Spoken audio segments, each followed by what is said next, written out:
तो कैसे हैं आप सभी लोग। एक बार फिर से स्वागत है आपका हमारे YouTube channel study with Yogesh में। हम लोग अब विंसर ईयर बुक को 2-3 क्लासेस में खत्म कर देंगे, यानी इसके बाद 2 क्लासेस, ठीक है। यानी आज सोम मंगल बुधवार तक हमारा विंसर ईयर बुक कंप्लीट हो जाएगा। बृहस्पति और शुक्र और सैटरडे 3 दिन हम आर्थिक सर्वे करेंगे। तो आपका जो संडे को जिसका भी एग्जाम है, एक तो वो बच्चों का वो अपने आप में जो भी क्वेश्चन यहाँ से स्पोर्ट्स जगह इस सेक्शन से आ सकते हैं, वो आपका कॉन्फिडेंस आ जाएगा। दूसरा, आपके जो आने वाले एग्जाम है, चूंकि ये पढ़ाना ही पढ़ाना है, आज पढ़ाओ कल पढ़ाओ, तो क्योंकि आप अभी बच्चों का पेपर है तो वो भी चीजें कवर हो जाएंगी, ठीक है। देखिए बच्चों, विंसर ईयर बुक का सीधा सीधा मतलब है 10% आपको इसमें न्यू चीजें मिल सकती है, मात्र 10%, ठीक है। बाकी इसमें क्या होता है, जैसे उत्तराखंड आप परीक्षावाणी पढ़ते आए ना, इसमें से मान के चलिए आप 70% आपका इसमें वही उत्तराखंड की परीक्षावाणी होगी। यानी जिसके पास किसी भी ईयर की विंसर ईयर बुक होती है उसके पास 70% वही होता है, लाइक परीक्षावाणी की तरह फैक्ट्री, ठीक है। ये सेम सेम चीजें ही इसमें मिलती हैं। 10% इसमें नए न्यू फैक्ट होते हैं, ठीक है, न्यू फैक्ट। और जो अपने आप में 20% बचा है वो राष्ट्रीय और अंतर्राष्ट्रीय घटनाक्रम रहता है, यानी नेशनल और इंटरनेशनल जो करंट अफेयर्स हैं, यानी वो चीजें रहती हैं, ठीक। हमने सिर्फ ये देखना है, बेसिकली हमने ये देखते हैं, ये हम नहीं देखेंगे ये वाला पोर्शन। और ये जो पोर्शन है ये मैं आपको बता दूंगा कि कहाँ पे क्या क्या चीजें देखनी है, ठीक है। सबसे पहले देखो, मैंने कुछ चीजें नोट की हैं बच्चों। इसमें एक चंद्रयान के बारे में दिया है, चंद्रयान जो 3 हमारा मिशन था वो दिया है इसने, पेज नंबर 25 से 28 तक। अब आपके पास जिसके पास किताब नहीं है, जरूरी नहीं है कि आप इसको लेके आए। चंद्रयान 3 के बारे में आप फैक्ट पढ़ लेना, क्योंकि होता क्या है, जो आपका एग्जामिनर होता है, अगर वो जैसे उत्तराखंड का पेपर बना रहा होगा, कुछ किताबें अगर पिक करता है, लाइक परीक्षावाणी हो गया या विंसर ईयर बुक हो गया या कोई जो ऑथेंटिक किताबें हैं वो पकड़ता है, तो उसको ना नेशनल इंटरनेशनल करंट अफेयर्स का भी इसमें कंटेंट मिल जाता है। तो वो क्या करते हैं, यहीं से क्वेश्चन, क्योंकि किसको पढ़िए इतने उधर उधर रिसर्च करने की, क्योंकि लोक सेवा आयोग जो पेपर कराता है उसमें तो रहता है बच्चों विंसर ईयर बुक का क्वेश्चन, ठीक है। तो चंद्रयान 3 के बारे में पेज नंबर 25 से 28 देखो, 3 चीजें हैं। पहला है चंद्रयान 3, चंद्रयान 3। एक तो आपको ये पढ़ना है, इसमें पेज नंबर 25 से 28 तक दिया है। अब जिसके पास किताब नहीं है, हालांकि मैंने सारे फैक्ट कराए हुए हैं, आपने देखना है कि चंद्रयान 3 को कब लॉन्च किया था, कब वो अपने स्थान पे पहुंचा, अंतरिक्ष दिवस कब मनाने वाले हैं हम लोग, ठीक है। भारत कौन सी कंट्री रही जो चंद्रयान के चंद्रमा के दक्षिणी ध्रुव पे पहुंचा, लैंड की, सॉफ्ट लैंडिंग की, या चंद्रयान जो चंद्रमा मिशन जो है भारत विश्व में कौन सा राष्ट्र रहा। इसके अलावा शिव शक्ति पॉइंट किस बिंदु का नाम दिया गया है, किस तारीख को किस स्थान से लॉन्च किया था, कितने दिनों का अपने आप में ये मिशन रहा जो वहां तो लॉन्च हुआ, कौन इसरो के इस समय पे अपने आप में चेयरपर्सन रहे। तो ये सब चीजें आपको देखनी है, ये इसमें मिल जाएगा। बाई चांस अगर आपके पास किताब नहीं है तो चंद्रयान 3 के बारे में मैंने आपको पढ़ाया हुआ है, और मैंने जो पढ़ाया हुआ है वहां भी सारे फैक्ट कवर कराए थे। अगर आपका वो भी तैयार नहीं तो आप एक बार गूगल कर लेना, ठीक है। चंद्रयान 3 से संबंधित समस्त महत्वपूर्ण तथ्य लिख लेना, आपका काम बन जाएगा। बस इतना आप कर लेना, ठीक है। मैं ये नहीं कह रहा कि इसी से पढ़ो, आपसे कह रहा हूं कि क्योंकि यहाँ पे किताब में दिया है तो कहीं ना कहीं आपको फायदा हो सकता है। चंद्रयान 3 से संबंधित महत्वपूर्ण तथ्य गूगल पे लिखना, किताब है तो इससे देख लो, नहीं है तो चंद्रयान 3 से संबंधित महत्वपूर्ण तथ्य, ठीक है। पहले चीज ये मैं कराऊंगा नहीं। दूसरा बच्चों, इसमें एक G20 दे रखा है, दूसरा G20, आपको ये G20 के बारे में भी यहीं से देखना है। देखो ये भी मैंने कराया हुआ है, G20 की स्थापना कब हुई थी, पहला सम्मेलन कब हुआ था, कितने इसमें देश हैं, अभी भारत में जो ये G20 सम्मेलन हुआ किन देशों में, कौन से नए देश इसमें अब जुड़ने वाले हैं, इसका शिखर सम्मेलन कितने तारीख को हुआ दिल्ली में, इसके अलावा उत्तराखंड में इसके कितने जो नॉर्मल क्षेत्रीय मतलब छोटे जो सम्मेलन है, शिखर सम्मेलन नहीं, ठीक है, वो कितने हुए, जैसे रामनगर, ऋषिकेश 3 हुए थे ना यहाँ पे। इसके अलावा जो शिखर सम्मेलन हुआ था 2023 सितंबर में हुआ था, कब हुआ था, हाँ वही उसी के आसपास हुआ था। तो उसमें आपको ये देखना है कि कौन से नए मेंबर्स इसमें आप जुड़ सकते हैं, नेक्स्ट G20 कब होगा, पहला G20 कब हुआ था। तो G20 के बारे में आपको ठीक ठाक नॉलेज रखनी होगी ताकि आने वाले पेपर में आपका क्वेश्चन दिखे तो आप सही उसको कर सको, ठीक है। इसका भी दिया है बच्चों इसने पेज नंबर 29 से 31 तक, ठीक है। ये कई बच्चे कहते हैं पेज बता देना, यहां अगर आपके पास किताब नहीं है तो जरूरी नहीं है लेना, ठीक है। मैं आपसे पहले कह रहा हूं ये जरूरी नहीं है आप इसको लेके इससे पढ़ो, आपसे ये कह रहा हूं कि आप गूगल कर लेना, लेकिन फैक्ट देख जाना वाली बात है, ठीक है। तीसरी चीज बच्चों इसमें आती है जो नहीं कराई जाएगी, वो है नया संसद भवन। ये भी मैंने आपको कराया था, नया संसद भवन, ठीक है। सेंट्रल विस्टा जो प्रोजेक्ट है, ये नया संसद भवन कब इसका उद्घाटन हुआ था। बेसिकली इसका तो आपने उद्घाटन ही देखना है कि कब इसका उद्घाटन हुआ था, क्या क्या इसके फीचर्स हैं। तो इसका एक पेज में इसने दिया है 32 और 33 में, ठीक है, 32 33 में इसको दिया हुआ है, एक ये देख लेना। और फोर्थ और लास्ट टॉपिक आपको जो देखना है, महिला आरक्षण विधेयक, यानी महिलाओं को जो विधानसभा और लोकसभा में आरक्षण है, नारी शक्ति वंदन विधेयक है, महिला आरक्षण विधेयक, ठीक है। महिला आरक्षण बिल, ये जो है 128वां संविधान संशोधन 128 कॉन्स्टिट्यूशनल अमेंडमेंट बिल 2023 जो भी है, ठीक है, ये आपको देखना है। तो ये 4 टॉपिक ऐसे बच्चों मैं कराऊंगा नहीं, इसने ये वाला इसको भी दे रखा है पेज नंबर 34 और 36, 34 से 36 तक इसको दिया हुआ है, 34 to 36। अगर आपके पास ये किताब है तो आप सरसरी निगाहों से इसको देख लेना। बाई चांस अगर आपके पास ये किताब नहीं है तो ऐसा नहीं है कि आप इसको देखो ही देखो, आप क्या कर लेना, गूगल पे जाके ये सर्च कर लेना। और वैसे अगर आप सोचोगे मैंने इसके फैक्ट भी कराए हैं, मैंने इसके फैक्ट भी कराए हैं, मैंने इसके फैक्ट भी कराए हैं, मैंने इसके फैक्ट भी कराए, क्योंकि पिछले साल 2023 के महत्वपूर्ण घटनाक्रम में से एक है, ठीक है, यानी काफी इंपोर्टेंट जो घटनाक्रम पिछली बार हुआ था उससे संबंधित है। और हो सकता है क्योंकि आपके पेपर अभी अप्रैल मई जून के आसपास हो रहे हैं, जून जुलाई जब भी होंगे, तो पिछले एक साल का करंट अफेयर्स तो पूछता ही पूछता है, तो वहां पे आपको इससे क्या मिल सकती है बच्चों, मदद मिल सकती है, ठीक है। अब देखना क्वेश्चन लिखना है, एक सुभाष कुमार समिति का संबंध किस चीज से है। परसों मैंने ये शायद पहले भी कराया, पता नहीं। सुभाष कुमार समिति बच्चों, जब वर्तमान सरकार जो राज्य सरकार है, जब ये अस्तित्व में आई थी विधानसभा चुनावों के बाद, इन्होंने आते ही एक भू कानून पे रिपोर्ट के लिए कमेटी का गठन किया, जो कि पूर्व चीफ सेक्रेटरी यहाँ पे सुभाष कुमार समिति का संबंध बच्चों भू कानून है, तो ठीक है। तो पहला फैक्ट लिखो, सुभाष कुमार समिति, सुभाष कुमार समिति, इनका संबंध है बच्चों भू कानून पे रिपोर्ट करने के लिए, ठीक है। इनने जो इसका गठन किया था ये भू कानून हेतु किया था, ठीक है, भू कानून हेतु इस समिति का गठन किया था। ये एक फैक्ट आपको ये ध्यान में रखना है, ठीक है। इसके अलावा बच्चों आपको पता होगा, जैसे पिछले बार 1-2 साल पहले उत्तराखंड में इस बार एक महिला राज्यसभा सदस्य बनी, डॉक्टर कल्पना सैनी जी, ठीक है। अब होता क्या है, कभी कभी जैसे आपने एक चीज नोट किया होगा, आरओ के प्री में क्वेश्चन आया था, गढ़वाल से पहले लोकसभा सदस्य कौन थे, जिसका ऑप्शन था भक्त दर्शन, इसके अलावा कमलेंदु मतिसा, ये क्वेश्चन आया था। अधिकांश बच्चों ने कमलेंदु मतिसा कर दिया, जबकि भक्त दर्शन उसका आंसर था, ठीक है। वो विंसर ईयर बुक में फिर दिए हैं, लिस्ट दे रखी है उन लोगों ने कि कौन कब था। तो इसी प्रकार से जैसे कल्पना सैनी जी, डॉक्टर कल्पना सैनी जी राज्यसभा सदस्य हैं, उत्तराखंड से दूसरी महिला राज्यसभा सदस्य बनी है। इससे पहले मनोरमा शर्मा जी थी, ठीक है, तो वो उनका देहांत हो गया था 2015 के आसपास, तो उसके बाद कल्पना सैनी जो है राज्य से दूसरी महिला राज्यसभा सांसद बनी, ठीक है। तो आपको यकीन नहीं होगा, आपको ध्यान नहीं होगा, सुषमा स्वराज पहली थी बच्चों, जो हालांकि सुषमा स्वराज यहां से नहीं थी, उससे पहले एक ऐसी कंडीशन नहीं थी, आप राज्यसभा सदस्य बनते हैं तो आप जरूरी नहीं है कि आप उसी स्टेट के हों, ठीक है। तो सुषमा स्वराज अप्रैल 2000 में से अप्रैल 2006 तक, क्योंकि 6 साल का होता है ना कार्यकाल, अप्रैल 2000 से अप्रैल 2006 तक राज्यसभा सदस्य रही हैं। तब उत्तराखंड को दे दी थी उनकी ये सीट, ठीक है, यानी उस टाइम हमारा राज्य बना नहीं था, नवंबर में हमारा राज्य अस्तित्व में आया, तो अप्रैल 2000 में वो यूपी से सेलेक्ट होकर कहाँ गई थी, चुन के राज्यसभा में पहुंची थी। तो नवंबर में हमारा राज्य क्या हो गया, पृथक हो गया, तो उनकी जो सीट थी वो कहाँ दे दी गई बच्चों, उत्तराखंड में कंसिडर की गई। वैसे अगर आप देखोगे आज तक उत्तराखंड से मतलब नॉर्मली 3 महिलाएं राज्यसभा में पहुंची है। पहली पहुंची सुषमा स्वराज, दूसरी पहुंची मनोरमा शर्मा, तीसरी पहुंची कल्पना सैनी, डॉक्टर कल्पना सैनी, ठीक है। लेकिन चूंकि जो सुषमा स्वराज पहुंची थी बच्चों वो पहली थी, लेकिन उस समय पे हमारा राज्य अस्तित्व में नहीं आया था। राज्य अस्तित्व आने के बाद उनकी सीट यहां कंसीडर की गई।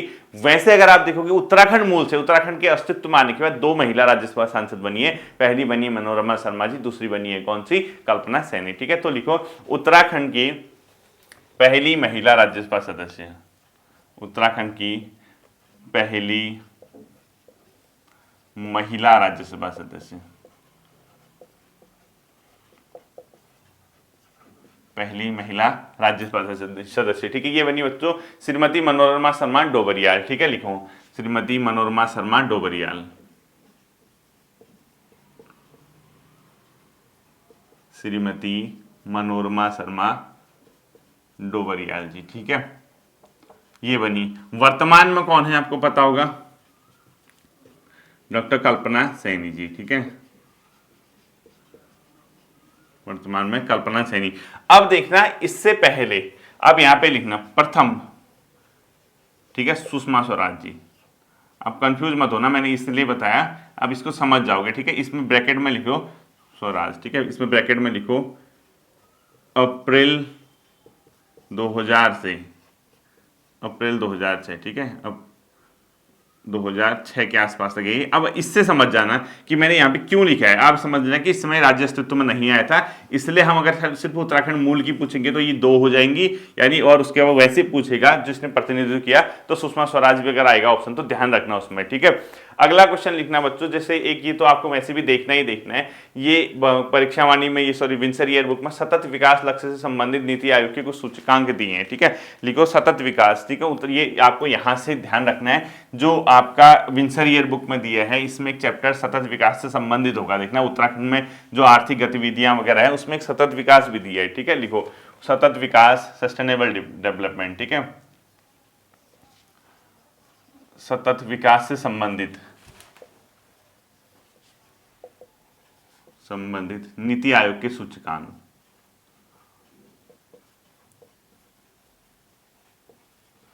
सतत विकास से संबंधित नीति आयोग के सूचकांक, ठीक है। अब देखना बच्चों, क्योंकि 2020-21 में जैसे ये नीति आयोग ने कुछ सूचकांक निकाला 2020-21 हेतु, ठीक है। ये 2020-21 में एक सूचकांक निकाला, उसमें ये कहा गया कि 2020 में उत्तराखंड समग्र रैंक में 4th पोजीशन पे था, ठीक है। लिखो 2020 में उत्तराखंड समग्र रैंक में 4th पोजीशन पे था। किस पे था? 4th पोजीशन पे था, किसमें? सतत विकास, सस्टेनेबल डेवलपमेंट में, ठीक है। और 2021-22 में जो टॉप रैंक थी बच्चों जिलों की, अगर आप देखोगे वो थी कौन से? अपने आप में सबसे ऊपर था नैनीताल, देहरादून, चंपावत और उत्तरकाशी, ठीक है। इसमें लिखो 2021-22 में टॉप रैंक वाले जो जिले थे, ठीक है, नैनीताल, देहरादून, चंपावत और उत्तरकाशी, ठीक है, ये जिले थे। अब देखना, अगर आपसे क्वेश्चन ये पूछता है नीति आयोग ने जो उत्तराखंड के लिए 2021-22 में जो सतत विकास से संबंधित अपने आप में रैंकिंग जारी की, उसमें टॉप में कौन था? नैनीताल था, ठीक है। अब आपको क्या करना है, सतत विकास वाला चैप्टर इसमें से अगर आपके पास विंसर ईयर बुक है तो सही है, नहीं है तो मैं आपको बताऊंगा कैसे उसको तैयार करना है, ठीक है। अब लिखना है उत्तराखंड का सतत विकास जो लक्ष्य है डैशबोर्ड कब लॉन्च किया गया था, ठीक है। लिखो उत्तराखंड सतत विकास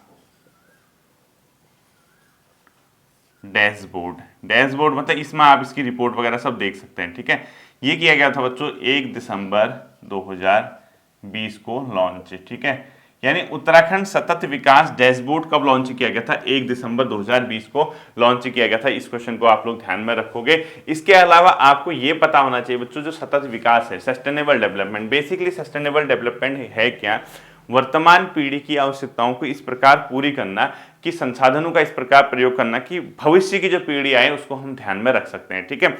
2015 में बच्चों यूएन के जो राष्ट्र हैं 193 राष्ट्रों ने एक सहमति बनाई कि हम लोग क्या करेंगे, 17 पॉइंट पकड़े उन्होंने, चाहे पर्यावरण से संबंधित हो, स्वच्छ ऊर्जा से संबंधित हो, या इसके अलावा आवास से संबंधित हो, पेयजल से संबंधित हो, इस प्रकार के स्वास्थ्य से संबंधित, शिक्षा से संबंधित, गरीबी उन्मूलन से संबंधित, तो 17 उन्होंने पॉइंट्स पकड़े 2015 में, जिसको बोला जाता है सतत विकास पॉइंट के बिंदु, ठीक है।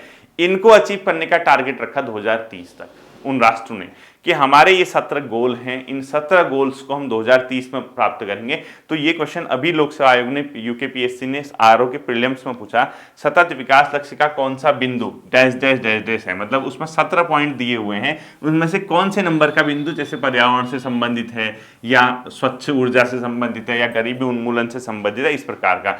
तो आपको क्या करना है देखना, अगर आपके पास विंसर ईयर बुक है तो आपको क्या करना है, सतत विकास लक्ष्य एक टॉपिक दिया बच्चों पेज नंबर 124 में, न्यू वाला। अगर आपके पास नई विंसर ईयर बुक नहीं है, पुरानी है, तब भी आपको यहां मिल जाएगा, लेकिन पेज नंबर आगे पीछे हो सकता है, चेक कर लेना है, ठीक है। अब क्या है मैं आपको बता देता हूं, ठीक है। 124 नंबर के पेज में दिया होगा, अब है क्या मैं आपको बताता हूं। देखो सतत विकास जो है बच्चों टोटल 2030 तक प्राप्त करने का लक्ष्य है, ये सिर्फ उत्तराखंड का ही नहीं, ठीक है, सभी पूरे विश्व का 2030 तक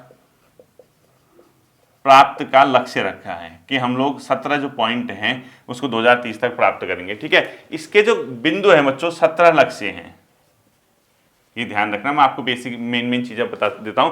इसके अलावा इस बच्चों इसको सितंबर 2015 में एसडीजी पर सहमति बनी थी, ठीक है, लिखो सितंबर 2015 में सतत विकास लक्ष्य पर सहमति बनी थी कि हमने क्या क्या चीजें अचीव करनी है, बस सहमति। समझे इसका मतलब? इसका मतलब है जो 2015 सितंबर में बच्चों ये 17 पॉइंट्स थे, इस पे एक टारगेट बनाया गया था कि हम लोग 2030 तक इनको प्राप्त करेंगे। तो ये क्वेश्चन बहुत आता है, ये 2030 तक जब तक होते रहेगा तब तक क्वेश्चन आते रहेगा। पहला क्वेश्चन ध्यान रखना, सतत विकास को प्राप्त करने तो कब टारगेट किया था यूएन राष्ट्रों ने, ये दूसरा कितने इसमें बिंदु हैं, तीसरा कब तक इसको अचीव करना है। ये 3 के 3 पॉइंट आपको याद रखना है। अब आप जब जाओगे 124 नंबर के पेज पे बच्चों, उसमें आपको 17 लक्ष्य दिखेंगे। ये अगर आपके पास विंसर नहीं है, लक्ष्य कौन कौन से एक बार गूगल कर लेना बच्चों, ठीक है, ये गूगल कर लेना। सतत विकास के 17 लक्ष्य कौन कौन से हैं, आपको 1 से 17 तक पॉइंट्स दिखेंगे।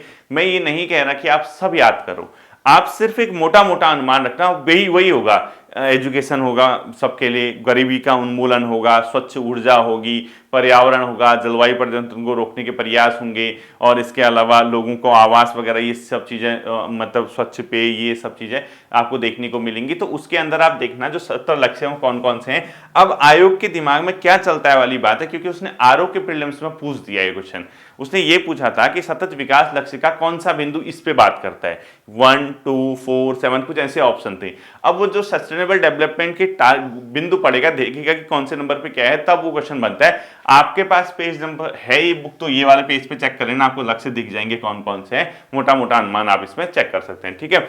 अब देखना बच्चों, सतत विकास से संबंधित एक ब्रेटलैंड आयोग था जो 1987 में उसने एक रिपोर्ट निकाली जिसका नाम था आर कॉमन फ्यूचर, यानी हमारा एक कॉमन जो फ्यूचर है वो आर कॉमन फ्यूचर और कॉमन फ्यूचर, उसके तहत उसने सतत विकास को क्या किया बच्चों, अपने आप में डिफाइन किया, ठीक है। लिखो ब्रेटलैंड आयोग का संबंध, ब्रेटलैंड आयोग ये बना था बच्चों 1987 में। इसने क्या किया, इसने एक रिपोर्ट दी बच्चों, 1987 की एक रिपोर्ट, 1987 में इसने एक रिपोर्ट दी और उसका नाम था आर कॉमन फ्यूचर, ठीक है, यानी हमारा कॉमन फ्यूचर। ये अपने आप में इसने एक रिपोर्ट थी, इसी रिपोर्ट में इसने सतत विकास को क्या किया बच्चों, परिभाषित किया। इसी में इसको इसने क्या किया, परिभाषित किया। इसी में इसने बताया कि सतत विकास आखिर है क्या।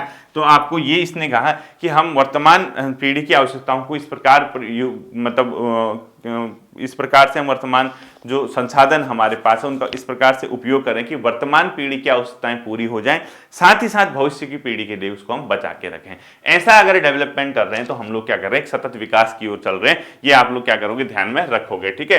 तो इसी के लिए उत्तराखंड सरकार ने भी क्या किया बच्चों, एक अपने आप में एक संस्था बनाई। संस्था भी क्या कहते हैं, थिंक टैंक बनाए, एक जो कमिटी टाइप की होगी जो इस पे सतत विकास के लक्ष्य को प्राप्त करने के लिए काम करेगी। उसका नाम था centre for public policy and good governance. लिखो centre for public policy and good governance की स्थापना, centre for public policy and good governance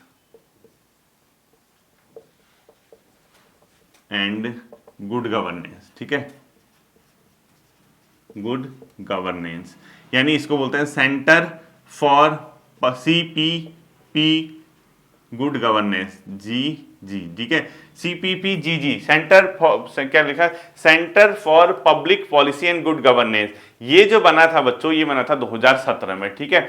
जो centre for public policy and good governance है, ये बना था 2017 में, और इसका मुख्य काम क्या था, जो उत्तराखंड में सतत विकास को प्राप्त करना है उसके लिए कहीं ना कहीं एक प्रकार के थिंक टैंक के रूप में कार्य करना, उसके लिए एडवाइस लेना, विभागों से समन्वय स्थापित करना, जो कि नियोजन विभाग के अंदर अपने आप में बच्चों ये काम करता है, ठीक है। तो अगला लिखो उत्तराखंड विजन 2030 का क्या अर्थ है। ये उत्तराखंड जो विजन 2030 है बच्चों, कई जगह आपको देखने को मिलेगा, ये उत्तराखंड सरकार के द्वारा यानी जो नियोजन विभाग है उसके द्वारा उत्तराखंड विजन 2030 के तहत काम किया जा रहा है, जो सतत विकास लक्ष्य हैं उसको प्राप्त करने का, ठीक है। तो लिखो उत्तराखंड विजन 2030, उत्तराखंड विजन 2030, ये क्या है, सतत विकास हेतु है। 2030 क्यों लिखा है, क्योंकि 2030 तक का टारगेट ही है, ठीक है, सतत विकास हेतु। इसको इसमें हमने क्या किया, राज्य में 4 भागों में बांटा गया है, 4 भागों में विभाजित, यानी उत्तराखंड सरकार द्वारा जो सतत विकास टारगेट है बच्चों 4 भागों में विभाजित किए गए हैं। वो कौन कौन से 4 पार्ट्स हैं वो आपको ध्यान रखना है। पहला लिखना है सतत आजीविका, सतत लोगों की आजीविका, ठीक है, आजीविका एक तो ये है। इसके अंदर कुछ पॉइंट्स होंगे, जैसे 17 पॉइंट्स है ना, कुछ उसमें सतत आजीविका में रखे हैं। दूसरे रखे बच्चों मानव विकास, ह्यूमन डेवलपमेंट में एजुकेशन, हेल्थ, ये सब चीजें रखी होंगी। मानव विकास ये उत्तराखंड सरकार का है, ठीक है। इसके अलावा बच्चों थर्ड जो रखा है सरकार ने वो रखा है सामाजिक, जो अपने आप में विकास है, और अगला रखा है पर्यावरणीय स्थिरता, ठीक है। लिखो सामाजिक विकास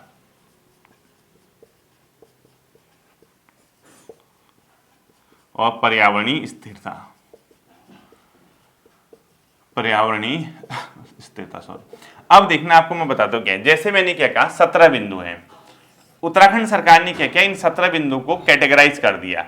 सतत आजीविका, जिससे लोगों की आजीविका हो, एक सस्टेनेबल हो, इस प्रकार से उनकी आजीविका सुनिश्चित की जाए कि वो संसाधनों का अंधाधुंध दोहन न करे और फ्यूचर के लिए भी उसको देखना है। तो आजीविका वाले पॉइंट्स को इसमें रख दिए, जैसे 3-4 इसके अंदर रख दिए। मानव विकास, हेल्थ हो गया, एजुकेशन हो गया, कुछ इसके अंदर रख दिए। सामाजिक विकास कुछ इसके अंदर रख दिए, पर्यावरणीय विकास कुछ इसके अंदर रख दिए। तो इस प्रकार से टोटल जोड़ोगे तो आप 15, 16, 17 जो भी बनेंगे इस प्रकार से बनेंगे। अब एक चीज याद रखना बच्चों, एक ऐसा पार्ट है उत्तराखंड का जो सतत विकास का, वो है 14वें नंबर का बिंदु, उसके अंदर है जल में जीवन, जो राज्य में लागू नहीं है, ठीक है। ध्यान रखना, नोट करके लिखो, सतत विकास का बिंदु नंबर 14, सतत विकास का बिंदु नंबर 14, जिसके अंदर क्या है, जल में जीवन राज्य में लागू नहीं है, जल में जीवन, ठीक है, राज्य में लागू नहीं है, लागू नहीं, मतलब हम लोगों ने क्या किया बच्चों, इस पॉइंट्स को अपने राज्य में लागू नहीं किया गया है, जिसके अंदर क्या सा 14 नंबर का बिंदु है जल में जीवन। इस चीज को आप लोग ध्यान रखना कि राज्य में लागू नहीं है। अगला लिखना बच्चों, डेस्टिनेशन उत्तराखंड किस चीज से संबंधित है, निवेश से। आपने सुना होगा ये बिंदु बहुत चर्चा रहा, डेस्टिनेशन उत्तराखंड, डेस्टिनेशन उत्तराखंड, यानी आपका गंतव्य उत्तराखंड है। निवेशकों को राज्य में निवेश करने के लिए प्रोत्साहित करने के लिए डेस्टिनेशन उत्तराखंड के तहत राज्य सरकार काम कर रही है, ठीक है। लिखो, जैसे भी ग्लोबल इन्वेस्टर समिट बना, इसी का पार्ट था वो। लिखो डेस्टिनेशन उत्तराखंड, ये बेसिकली है बच्चों निवेश हेतु। पहली बार 2018 में इसको मतलब उपयोग में लाया गया था, ठीक है। यानी ये निवेशकों को राज्य में निवेश करने हेतु प्रोत्साहित 2018 से चल रहे हैं। अभी 2023 में आपने देखा होगा ग्लोबल इन्वेस्टर समिट इसी का पार्ट है, ठीक है। इसी के तहत एक ग्रोथ सेंटर की स्थापना की गई बच्चों, ग्रोथ सेंटर योजना। लिखो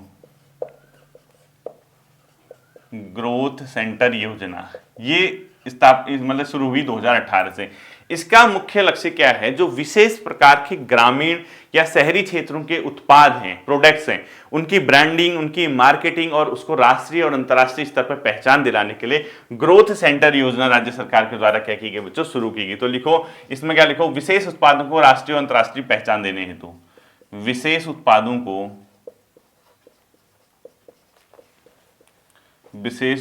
को राष्ट्रीय ऑब्लिक अंतरराष्ट्रीय पहचान हेतु, विशेष उत्पादों को राष्ट्रीय एवं अंतरराष्ट्रीय पहचान हेतु ग्रोथ सेंटर योजना हमने शुरू की है, ठीक है। अगला देखना बच्चों, एक जिला दो उत्पाद। एक मैंने आपको बताया था कि हर जिले से 2 उत्पाद को यहां पे राज्य सरकार प्रमोट करेगी। एक जिला 2 उत्पाद, ये आपको चेक करना है। पहले तो मैं इसका सिर्फ नोडल विभाग लिख देता हूं, इसमें कौन सा विभाग इसका नोडल विभाग है जो इसका देखता है, ठीक है। नोडल विभाग कौन होगा इसमें, नोडल विभाग, इसका नोडल विभाग अगर पूछता है वो है बच्चों MSMEs, ठीक है, यानी micro small and medium enterprises, इसको बोलते हैं लघु, सूक्ष्म, लघु और मध्यम उद्योग विभाग, ठीक है। लिखो सूक्ष्म, लघु एवं मध्यम उद्योग विभाग, ठीक है, उद्योग विभाग। ये जो डिपार्टमेंट है बच्चों MSME, ये नोडल विभाग है एक जिला 2 उत्पाद के लिए। अब आपको मैंने ये पहले भी कराया है कि एक जिला 2 उत्पाद के अंदर किस जिले के अंदर कौन सा उत्पाद पकड़ा, जैसे अल्मोड़ा के अंदर, बागेश्वर के अंदर, हरिद्वार के अंदर, टिहरी के अंदर, पौड़ी के अंदर, वो आपको ध्यान रखना होगा बच्चों। ये आपको मिल जाएगा कहीं ना कहीं पेज नंबर 123 में। अगर आपके पास है, नहीं है तो आप गूगल करके देख सकते हैं ये एक जिला 2 उत्पाद के अंदर कौन से जिले के अंदर कौन सा उत्पाद होगा, ठीक है। स्टार्टअप नीति जो हमारे राज्य सरकार द्वारा 2018 में शुरू की गई थी, उसका भी नोडल विभाग कौन सा है? एमएसएमई। ठीक है, लिखो राज्य में स्टार्टअप नीति कब लागू हुई थी? 2018 में। इसका भी नोडल विभाग कौन सा है?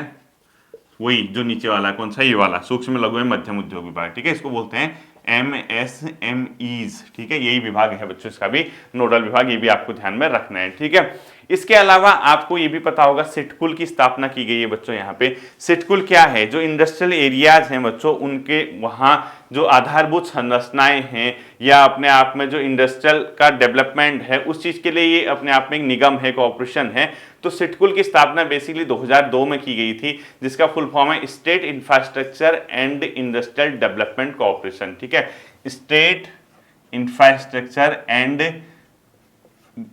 सिटकुल, ऐसे लिख दो, पूरा ही लिख लो एक बार, इसको कहीं फुल फॉर्म भी पूछ सकता है ना, लिखो state infrastructure and industrial development corporation limited, SIDCUL. State full form पूरा लिखना उसका। ठीक है, state infrastructure and industrial, state infrastructure and industrial development corporation limited, ये है बच्चों सिटकुल। ठीक है, अब वो शॉर्ट में बता दिया मैंने आपको, state infrastructure and industrial development corporation limited. ये 2002 में बना था बच्चों। ठीक है, 2002 में। अब इसमें सिटकुल में क्या होता है बच्चों? बेसिकली ये लोग क्या करते हैं, जो हमारे राज्य में जो उद्योग लगेंगे उनके लिए इंफ्रास्ट्रक्चर या इस प्रकार की जो उनकी आधारभूत सुविधाएं होती हैं, उस चीज के लिए काम करता है, ये ध्यान रखना। इसके साथ साथ ही आपको एक चीज पता होनी चाहिए, एकीकृत औद्योगिक आस्थान कितने हैं? यहाँ पे 7 है। ये मोस्ट इंपोर्टेंट है, ये यूपीपीएससी पिछली बार भी पूछ चुका है। ठीक है, एकीकृत औद्योगिक आस्थान, ये कितने हैं? 7 है बच्चों। ठीक है, जैसे इसी के 7 में जैसे एक सेलाकुई वाला है, सितारगंज के हैं, काशीपुर के आसपास हैं, कोटद्वार वाला है, हरिद्वार वाला है। ये जो मतलब ये आपके 7 इंडस्ट्रियल एरियाज हैं, ये ध्यान रखना है कौन कौन से हैं। ये आपको मिल जाएगा बच्चों, मैंने कराया भी है, पेज नंबर 121 पे मिल जाएगा, इसको ध्यान रखना। एकीकृत औद्योगिक आस्थान उत्तराखंड में कौन कौन से, ये 7 जो हैं ये कौन से हैं, पेज नंबर 121 पे आप एक बार इसको चेक कर लेना। अगर नहीं, अगर वहां मिलता है, मैंने इसको पहले भी कराया हुआ है, ये भी चेक कर लेना। अगर पहले वाला भी नहीं मिलता तो मैं नेक्स्ट क्लास में इसको आपको बता दूंगा। ठीक है, इस प्रकार की चीजें आपको कवर करनी है। फिर मिलता है अगले सेशन पे, अपना ध्यान रखिएगा। Thank you.